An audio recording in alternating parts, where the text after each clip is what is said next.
Assalamualaikum warahmatullahi wabarakatuh. Nama saya Robiatul Adawiyah, NPM 5021097, kelas 4C, MK LA Kurikulum. Dosen pengampu Cahyo Dwi Andita, Magister Pendidikan. Saya ingin membahas materi mengenai tentang perbedaan dan perubahan kurikulum pada tahun 1997 sampai merdeka. 1. Kurikulum 1947. Kurikulum ini adalah materi pada jenjang pendidikan rendah, memiliki korelasi atau keterkaitan untuk jenjang pendidikan selanjutnya. Kurikulum 1947. Kurikulum 1947 dibuat 2 tahun setelah proklamasi kemerdekaan. Saat itu, Indonesia masih bergolak karena agresi militer Belanda dan sekutu, serta terjadi sejumlah pemberontakan. Perubahan kurikulum ini tidak menekankan pendidikan pikiran, melainkan hanya pendidikan watak, kesadaran bernegara, dan bermasyarakat. Kurikulum itu baru bisa dilaksanakan pada 1950 setelah Republik Indonesia menekankan kesempatan dan kerajaan Belanda yang dikenal dengan Konferensi Meja Bundar pada 2 November 1949 dan mulai berlaku pada 27 Desember 1949. 2. Kurikulum 1952. Pada 1952, pemerintah menetapkan kurikulum baru yang merupakan penyempurnaan kurikulum 1947. Perubahan kurikulum ini di dalam kurikulum 1952 diatur tentang topik pembahasan di setiap mata pelajaran yang dihubungkan dengan kehidupan masyarakat sehari-hari. Selain itu, kurikulum juga mengatur satu orang guru hanya mengajar satu mata pelajaran. 3. Kurikulum 1964. Kurikulum 1964 dirancang dengan tujuan memupuk pengetahuan akademik pada jenjang sekolah dasar. Selain itu, konsep pembelajaran menitik beratkan pada pengembangan moral, kecerdasan, emosional, atau artistik. Perubahan kurikulum ini dalam menetapkan kurikulum itu, proses pembelajaran dilakukan secara aktif, kreatif, dan produktif. Berdasarkan hal itu, pemerintah menetapkan hari Sabtu adalah hari kerja, yakni memberi kebebasan bagi siswa berlatih berbagai kegiatan sesuai dengan minat dan bakatnya. 4. Kurikulum 1968. Kurikulum ini dibuat setelah pergantian rezim pemerintahan dari Orde Lama kepada Orde Baru. Tepatnya 3 tahun setelah peristiwa 30 September 1965. Penerapan kurikulum itu juga syarat dengan nilai politis lantaran dianggap untuk menghapus peninggalan Orde Lama dan rezim Soekarno. Tujuan utama kurikulum itu adalah untuk membentuk manusia Pancasila sejati, kuat, dan sehat jasmani, mempertinggi kecerdasan dan keterampilan jasmani, moral, budi pekerti, dan keyakinan beragama. Perubahan kurikulum ini adalah materi pada jenjang pendidikan rendah, memiliki korelasi atau keterkaitan untuk jenjang pendidikan selanjutnya. 5. Kurikulum 1975. Kurikulum ini diterapkan setelah program rencana pembangunan 5 tahun atau Revelita. Tahap pertama berjalan di masa pemerintahan Orde Baru. Kurikulum itu menekankan pendidikan lebih efektif dan efisien. Di dalam kurikulum 1975, metode, materi, dan tujuan pengajaran dirinci dalam prosedur pengembangan sistem instruksional atau PPSI. Hal itu memunculkan istilah satuan pelajaran yaitu Rencana Pelajaran setiap satuan bahasaan. Perubahan kurikulum ini, penerapan kurikulum itu ramai dikritik oleh para guru karena mereka akhirnya terlalu sibuk menuliskan perincian dari setiap kegiatan pembelajaran. Pada kurikulum ini, nama pelajaran ilmu alam dan ilmu hayat diubah menjadi ilmu pengetahuan alam, sedangkan pelajaran ilmu aljabar dan ilmu ukur menjadi mata pelajaran matematika. 6. Kurikulum 1984. Perubahan kurikulum di Indonesia terjadi lagi pada 1984. Di dalam kurikulum itu dikenal dengan konsep pembelajaran cara belajar siswa aktif atau CBSA. Kurikulum 1984 dibuat karena kurikulum sebelumnya dinilai lambat dalam merespon kemajuan di kalangan masyarakat. Perubahan kurikulum ini ditambahkan mata pelajaran pendidikan sejarah perjuangan bangsa atau PSPB. Selain itu, kurikulum 1984 juga membagi mata pelajaran siswa SMA menjadi program inti dan program pilihan sesuai minat dan bakat. 7. Kurikulum 1994. Kurikulum 1994 serta suplemen kurikulum 1999 dibuat dari hasil kombinasi kurikulum 1975 dan 1984. Akan tetapi, penerapan kurikulum itu dihujani kritik oleh kalangan praktisi pendidikan hingga orang tua pelajar.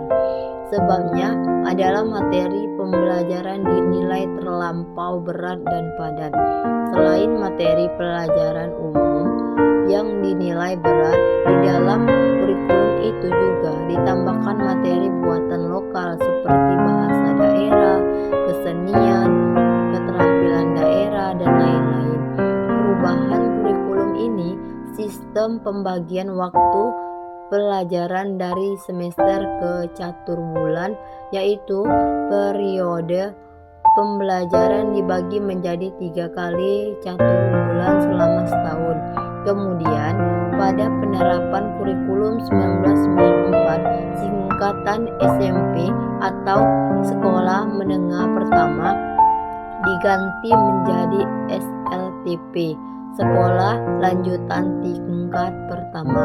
Kemudian SMA diganti menjadi SMU, Sekolah Menengah Umum.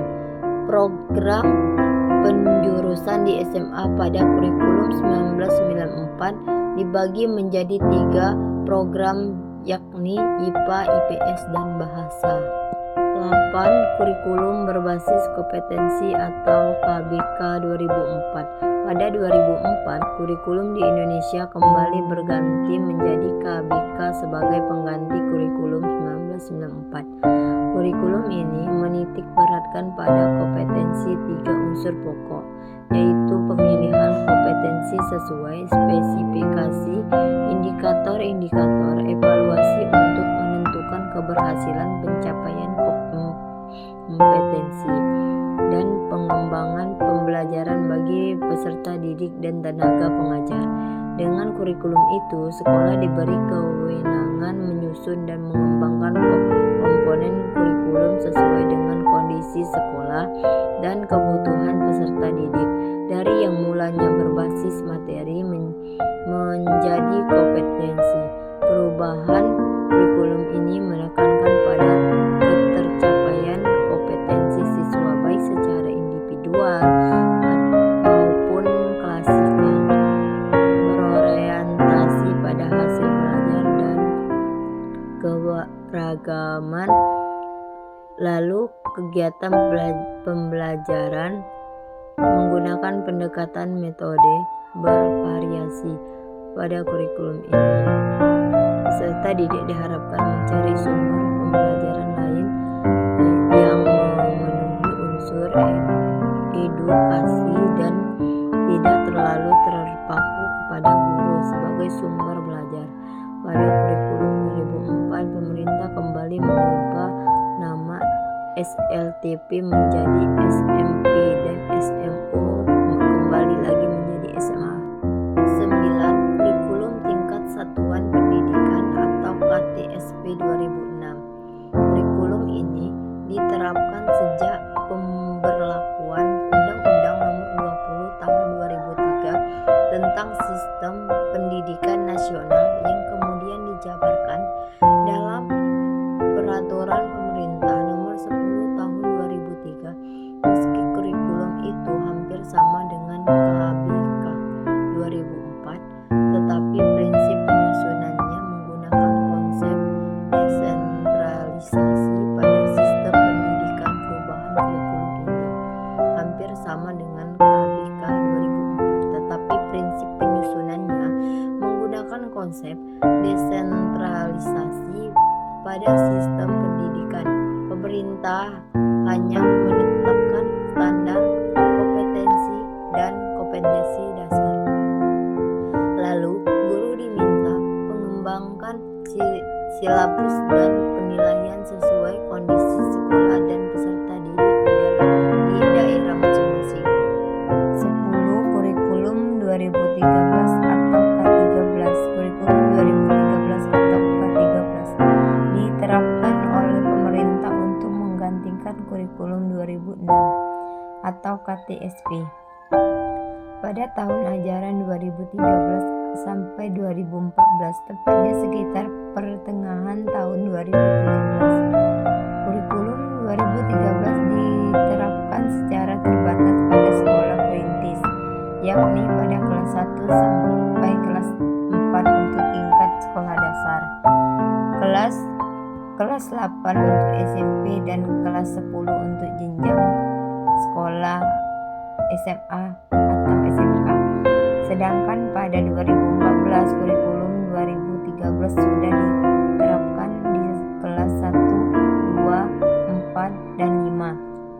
Sedangkan untuk SMP kelas 8 dan 9 dan SMA kelas 10 dan kelas 11, jumlah sekolah yang menjadi sekolah perintis adalah sebanyak 6.326 sekolah tersebar di seluruh provinsi. Di perubahan kurikulum ini, penerapan K13 dihentikan oleh Menteri Pendidikan dan Kebudayaan Anies Baswedan melalui Peraturan Menteri Nomor 60 atau 2014 tanggal 11 Desember 2014. Hasil kurikulum yang digunakan kembali kepada KTSP kecuali bagi satuan pendidikan dasar dan menengah yang sudah melaksanakannya selama 3 semester. Satuan pendidikan usia dini dan satuan pendidikan khusus, penghentian tersebut bersifat sementara, paling lama sampai tahun pelajaran 2019 sampai 2020. 11. Kurikulum Merdeka. Kurikulum Merdeka ini metode pembelajaran yang mengacu pada pendekatan bakat dan minat. Para pelajar dapat memilih pelajaran apa saja yang ingin dipelajari sesuai passion yang dimilikinya. Secara umum, kurikulum Merdeka merupakan kurikulum pembelajaran ekstrakurikuler yang beragam. Perubahan kurikulum ini, salah satu perubahannya yaitu di kurikulum Merdeka ini lebih mengutamakan pemahaman konsep. Di kurikulum Merdeka, guru mengajarkan materi yang lebih sederhana, sehingga bisa mendalami materi pelajaran tanpa harus terburu-buru untuk masuk ke materi selanjutnya. Itulah materi yang bisa saya sampaikan. Kurang lebih saya mohon maaf. Sekian, terima kasih. Wassalamualaikum warahmatullahi wabarakatuh.